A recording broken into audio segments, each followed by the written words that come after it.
Bonjour, bonsoir, suivant l'endroit de vous nous recevez dans le monde. Merci de votre fidélité à IJC, le podcast, un journaliste dans les coulisses du pouvoir. Merci de votre fidélité à cette saison 2 qui arrive à son terme. C'est aujourd'hui le dernier épisode. Je m'appelle Israël Jackie Cantave. Voici le thème de ce dernier épisode.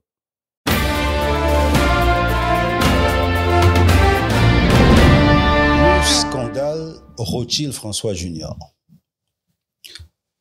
Gérard Garouste disait sur France Inter le 19 juin 2015 « Ce qu'il y a de scandaleux dans le scandale, c'est qu'on s'y habitue. » Et dans le pouvoir Martelly, il y en avait un presque chaque semaine. Et chaque fois qu'il y avait un scandale dans le régime, le président n'était jamais loin. Je vous décrivais quelques épisodes auparavant un président Martelly qui disait ce qu'il pensait et qui le disait certaines fois avec des mots crus, souvent avec des mots grivois. C'est peut-être l'effet Sweet Mickey, je vous en parlais aussi dans les épisodes précédents, et le président Martelly, c'est là que le bas blesse, des fois confondait justement ce Sweet Mickey et le numéro 1 de la nation. Dans ce chapitre, d'entrée de jeu, j'aimerais que vous compreniez que je ne fais pas une fixette sur mon confrère Rothschild François Junior. Non, loin de là. Ce n'est pas le propos du podcast non plus d'attaquer qui que ce soit. Mais je vais en parler comme je l'ai fait d'ailleurs pour d'autres parce que c'est dans l'ordre chronologique de mon récit, mais surtout parce que ce scandale va conditionner mon retour aux affaires, c'est-à-dire retour dans les coulisses du pouvoir. Je vous propose d'abord de revenir sur les faits que je qualifie de scandale et qui aura pour conséquence la démission de Rothschild François Junior comme ministre de la Communication et le retour en 2015 de Mario Dupuy, cette fois comme ministre de la Communication, ce qui aura pour corollaire mon retour avec lui, cette fois non comme directeur de communication, mais comme son directeur de cabinet. Remontons le temps pour essayer de comprendre ce que je qualifie de scandale.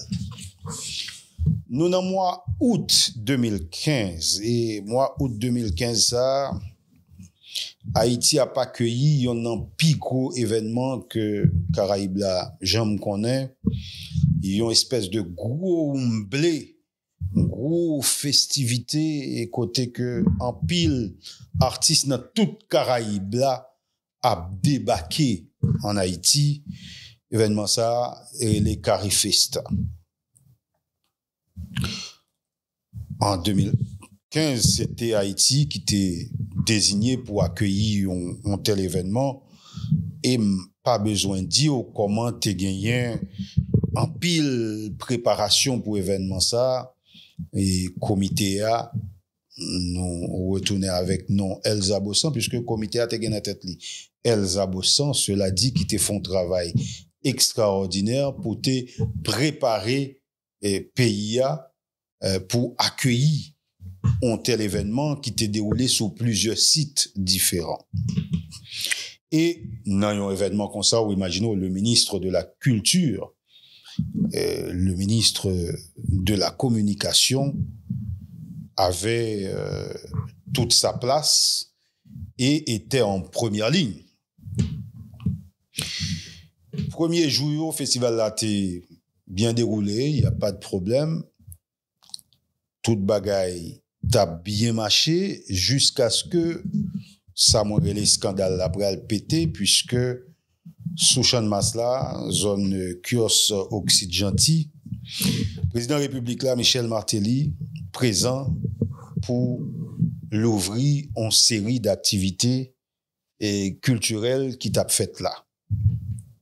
Bon, évidemment, le président là, il prend la parole pour le vanter organisation Carifesta, et là, il avait raison puisque c'était très bien organisé.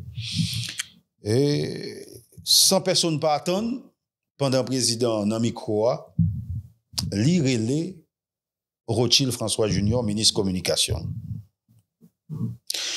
Mais ça le bral ajouté par la suite, l'Elfine dit bon les ministres communication, et puis il bral ajouté Rothschild vin ban yon ti manti.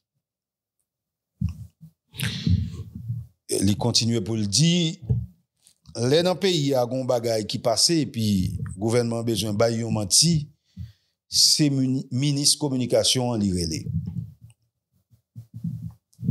Pas de travail qui plus facile passer travail ministre communication parce que c'est seulement bay manti.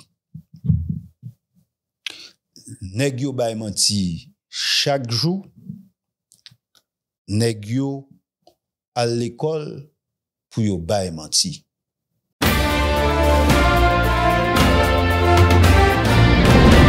Bon, je vous laisse imaginer les réactions autour de l'événement. Je vous laisse d'abord imaginer le choc de Rothschild François Junior lui-même, mais ensuite le choc pour le public qui regardait, parce qu'il y avait du monde qui était massé tout autour du kiosque pour assister à l'événement. Ben, je vous laisse imaginer aussi le choc du public qui regardait à la maison, d'autant que l'événement était diffusé en direct à la télévision nationale. Bon, évidemment, sur le coup, il n'y a pas eu de réaction du ministre. Et ça peut se comprendre, parce que comment réagir à cela? Puisque j'imagine que il n'était pas préparé à un tel affront, à un tel événement. Mais je peux vous assurer que les jours qui ont suivi ont été assez douloureux pour notre confrère Rothschild. Les critiques, pour le moins assez justifiées, ont été vraiment acerbes. Et ces critiques-là, elles venaient particulièrement des confrères de la presse, parce que c'était un confrère qui était dans cette situation-là. Le ministre s'est donc 2, 3, 4 jours qui ont suivi muré dans une espèce de silence. Mais nous, on avait compris qu'il était clair que la cohabitation ne pouvait plus durer entre Rothschild François Junior et le pouvoir. Et ce que tout le monde craignait allait arrivé. Le 15 septembre 2015, Rothschild François Junior, qui avait mis en veilleuse sa mission de journaliste de janvier à septembre pour intégrer le gouvernement d'Evans Paul, Rothschild écrit donc une lettre à Evans Paul et démissionne de son poste de ministre de la Culture et de la Communication. Dans cette lettre de démission, évidemment, il évoque comme motif un environnement qui se dégrade depuis plusieurs semaines et qui n'était pas propice au travail. En tout cas, un travail sain. Cette situation ne lui permettait pas, dit-il dans la lettre, de poursuivre sa délicate mission avec professionnalisme et rectitude dont il a toujours fait preuve durant toute sa carrière. Donc, Rothschild François Junior jette l'éponge, mais tout le monde a compris que cette démission faisait suite à ce scandale aux insultes proférées par le président Michel Martelly à son égard, le traitant de bluffeur et de menteur. Bon, conscient des plaisanteries déplacées, si on veut être gentil, conscient des insultes proférées par le président à l'encontre de l'un de ses ministres, Evans Paul a pris les devants, et comme il a l'habitude de dire, et il est allé voir Rothschild François Junior pour lui demander de rester. Mais ça n'a pas marché. Rothschild, après ce scandale, après cet événement qui, je pense, l'a quand même assez marqué, a démissionné de son poste et on n'en a plus entendu parler, en tout cas dans les couloirs, dans les coulisses du pouvoir. Et à mon avis, c'est le moins qu'il pouvait faire pour épargner ce qui lui restait encore de dignité.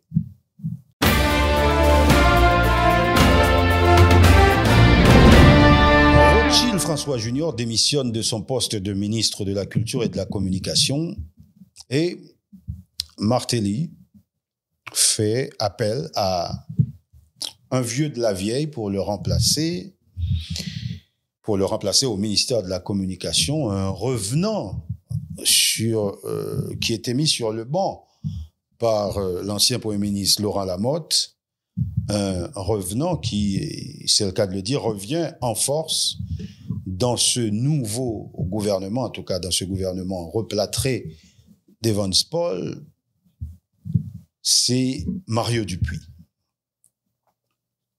Et avec lui, moi, comme directeur de cabinet.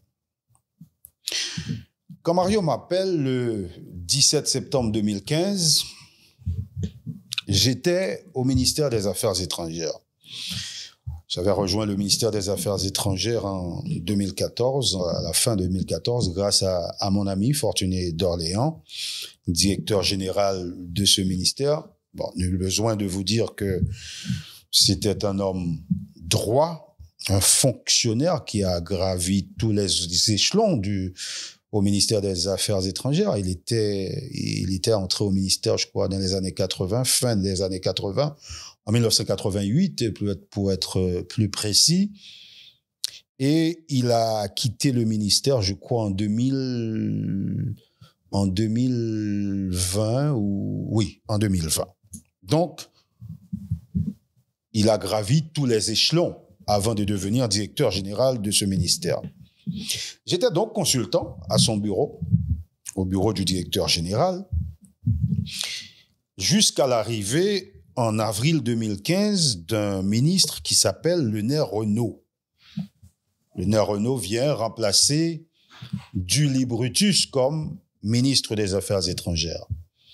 En fait, Lenet Renault, je ne le connaissais pas du tout, mais nous avions un ami commun, Jean-Venel Casséus, qui collaborait déjà avec lui au ministère de la Défense.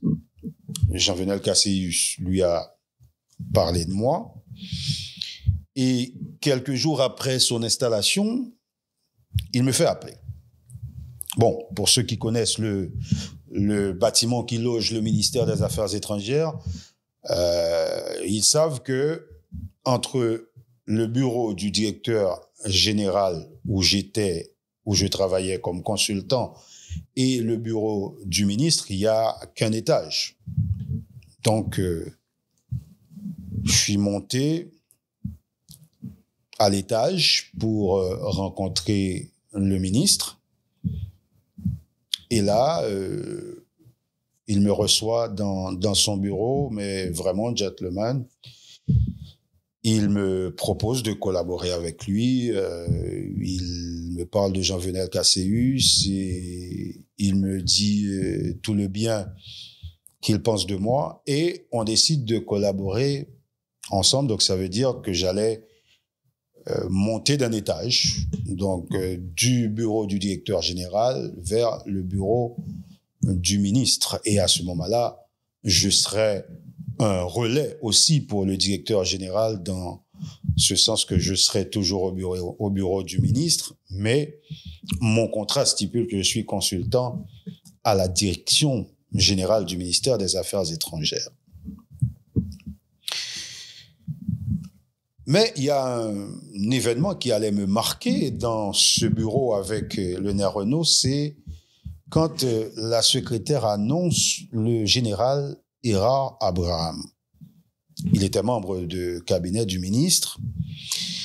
Et la porte s'ouvre et le ministre subitement se met au garde à vous pour saluer son membre de cabinet.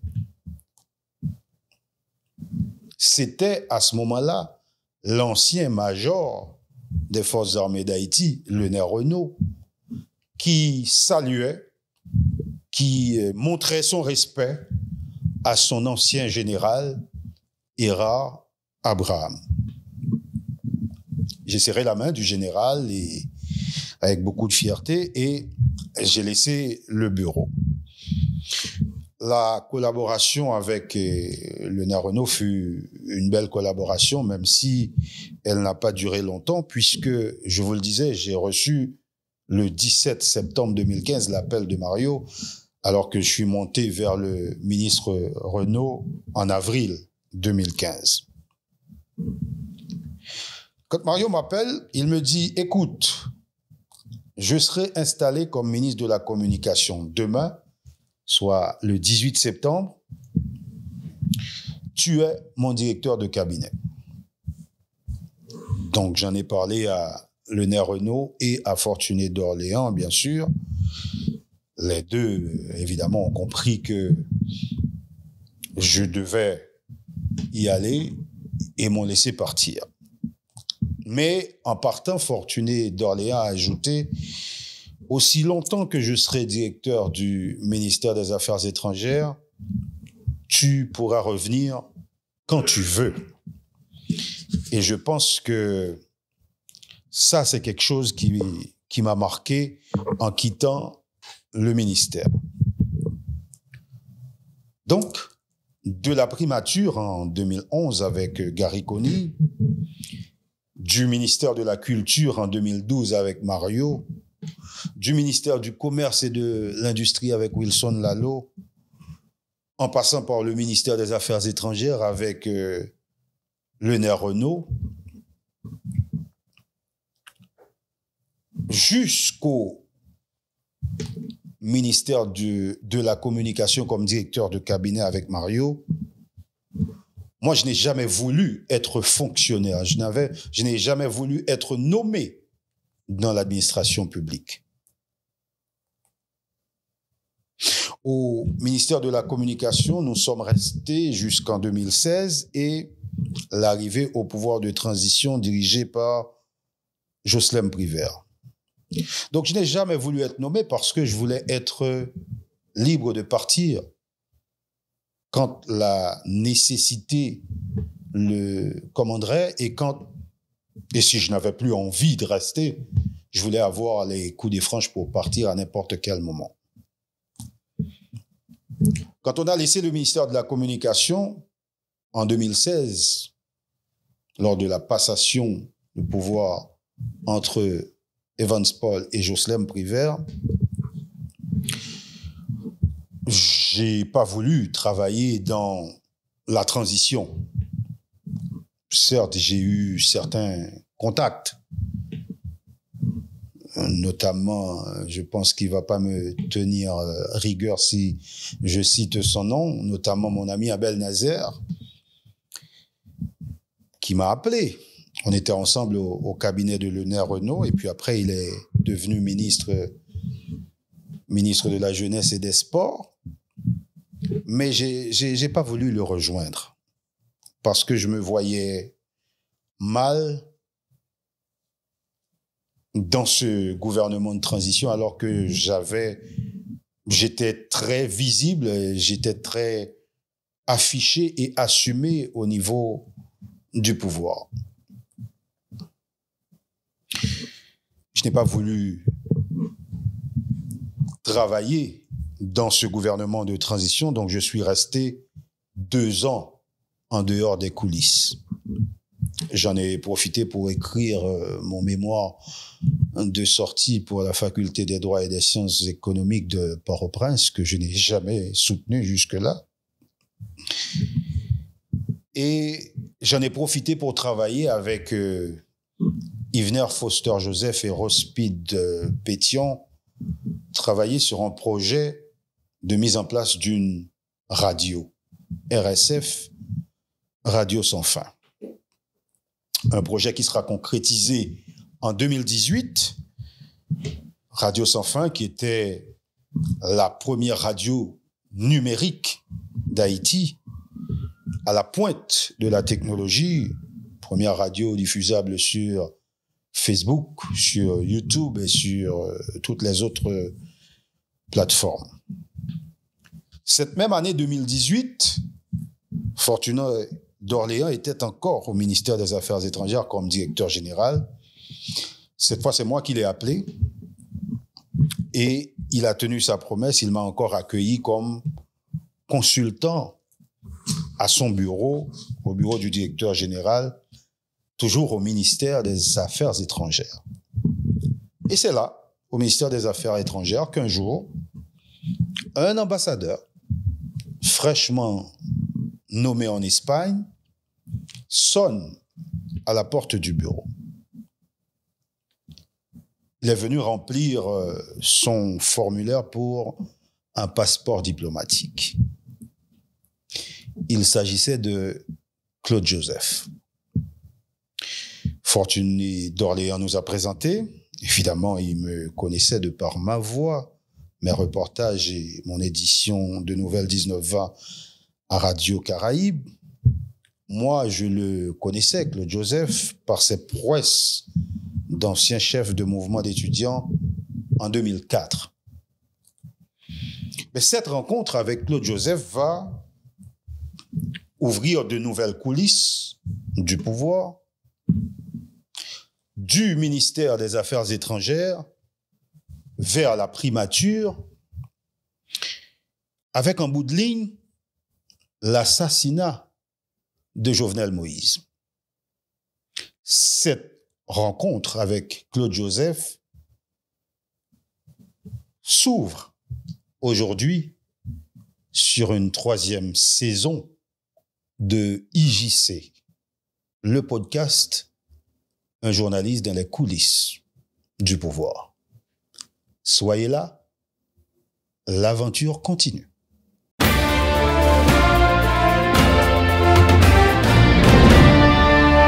IJC, le podcast, saison 2, un journaliste dans la coulisse du pouvoir. L'épisode 10 vient de se terminer. C'est aussi cet épisode qui met un terme à toute la saison 2. J'espère que vous avez eu beaucoup d'informations, beaucoup de révélations, beaucoup de secrets dans cette saison 2. Continuez de vous abonner à notre chaîne YouTube IJC Group pour pouvoir être les premiers à regarder nos contenus. Et puis, j'espère bientôt vous avoir pour la saison 3 qui annonce encore plus d'informations, de secrets et de révélations. Alors, à bientôt. Ce podcast est désormais disponible sur notre page YouTube IJC Group, sur notre page Facebook IJC Group, sur notre page Instagram IJC Group, sur Spotify en audio et sur toutes les autres plateformes intelligentes. Continuez de vous abonner sur notre page YouTube en cliquant sur la petite cloche en haut et à droite. N'hésitez pas à laisser vos commentaires et continuez de partager ce lien pour permettre à d'autres de nous rejoindre. Vous venez de suivre l'épisode 10 de la saison 2 de IJC, le podcast, un journaliste dans les coulisses du pouvoir.